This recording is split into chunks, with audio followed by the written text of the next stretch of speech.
L'ex presidente della regione Musumeci sostiene che non esiste più la regola della ricandidatura dell'uscente. La replica: non è vero.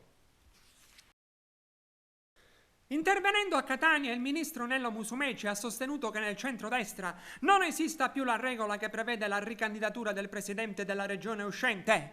Secondo l'esponente di Fratelli d'Italia, la scelta del prossimo candidato alla presidenza della Sicilia spetterà ai vertici della coalizione, tenendo conto anche degli equilibri nazionali. Musumeci ha ricordato il 2022, quando da presidente uscente della Sicilia fu invitato a un passo indietro per favorire l'unità del centrodestra, lasciando spazio a Renato Schifani. Ha inoltre posto in discussione il diritto di Forza Italia a esprimere nuovamente il candidato e ha citato anche esponenti di Fratelli d'Italia come possibili alternative.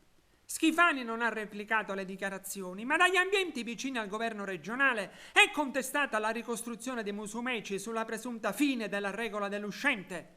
Secondo tale versione, i casi di Molise e Sardegna avrebbero avuto motivazioni diverse. Donato Toma fu sostituito all'interno di Forza Italia, mentre Cristian Solinas rinunciò alla ricandidatura in un contesto segnato da un'inchiesta giudiziaria.